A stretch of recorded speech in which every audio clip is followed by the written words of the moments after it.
Okay.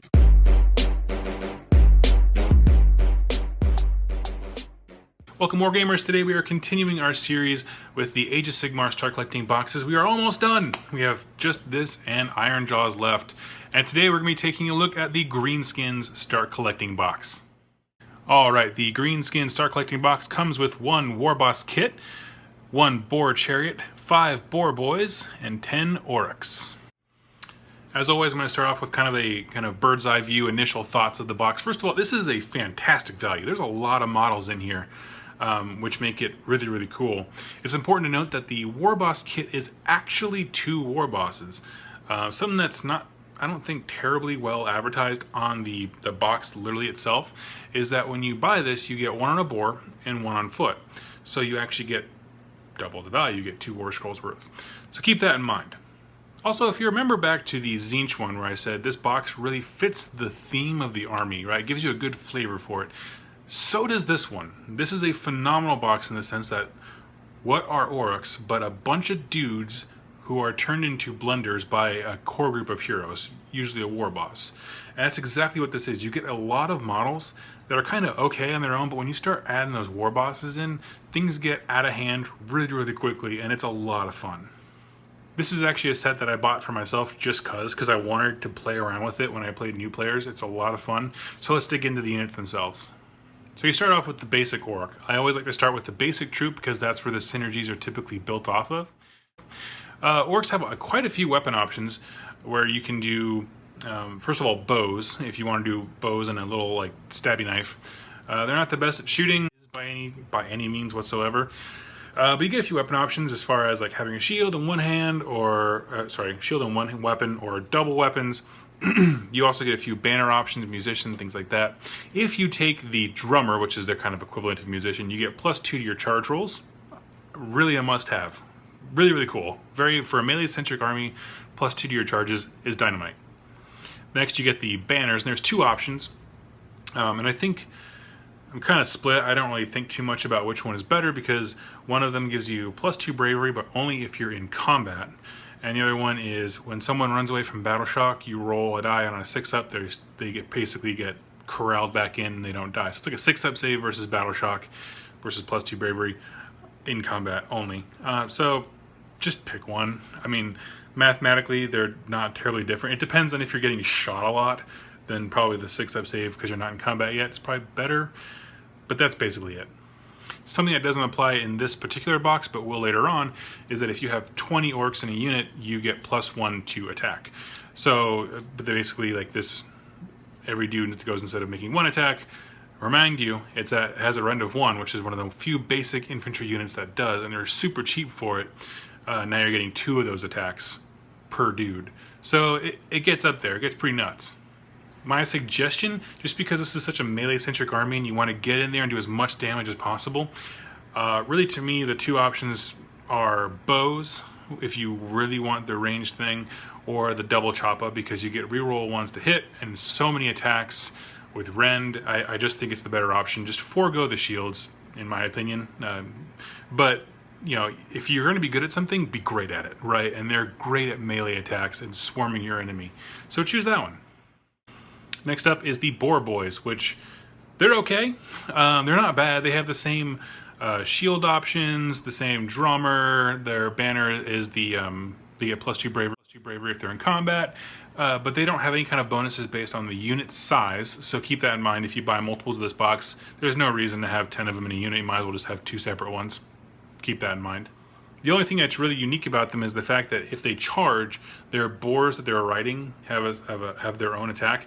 They get to re-roll those, but it comes up pretty frequently. But unlike the Bone Splitter Boar Boys, where the Bone Splitter ones can retreat and then charge again in the same turn, these ones can't do that. So it's pretty limited in its effectiveness.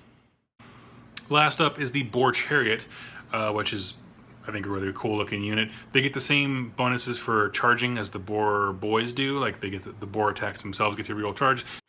They get extra damage if they charge on a turn from the sheer weight of the chariot smashing into people.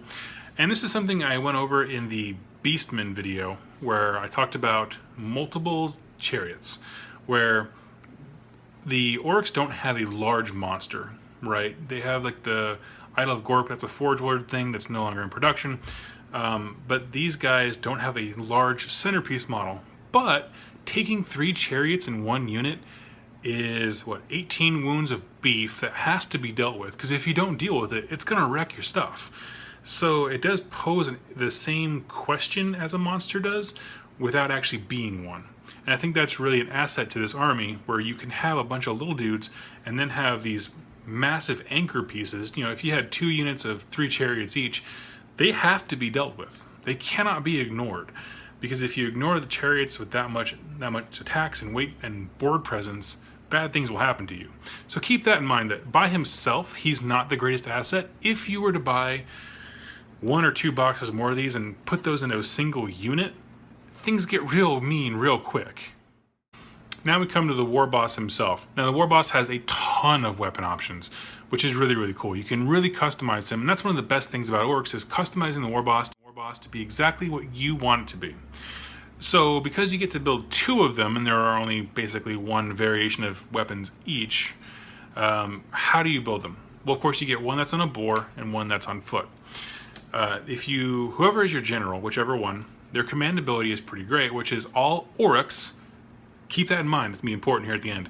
All Orcs in 12 inches get to do 1 extra attack. If you combine that with the bonus for numbers basically on the basic Orc, now they're making 3 attacks each, and that's pretty darn good. It also buffs the attacks for each weapon, so things like the Boar Boys, they get +1 to attack on their basic weapon and +1 to attack on their charge, on their boars, which get the charge bonus. Same thing for the Chariot. In addition to the command ability, you also have a banner ability. So one of those 2 Auric War Bosses can take a banner, which is basically everyone in 16 inches gets to reroll 1s to wound. Keep in mind, your general can also be the banner bearer, meaning that everyone in 12 inches gets +1 attack, and everyone 16 inches of him, right? He's like a little buff boss. All right, that's what I'm gonna call him now, buff boss. And so what I would really suggest for building him out, and it's fine if you do it any other way, but what I did for mine, and it seems to work pretty well, is you take the 2 bosses, you have 1 on foot, and I use him as my general who's also carrying the banner. He moves up with the bulk of the army, buffing them as he goes. And with the other one, I give him the double choppas, because now he has the boar attack, the double choppas, and he just goes in there and just wrecks stuff as much as possible. So you have 1 War Boss kind of being the distraction, and 1 that's the core of the army, surrounded by his boys, kind of actually doing the work of buffing them. Which weapon you choose is totally up to you. I chose the double choppa because if you take both of them, he gets 8 attacks. So 8 attacks plus the boar. Moving at 9 inches with the boar boys, it's kind of nuts. I like it. I like throwing lots of dice, which I feel like is the whole point of Orcs.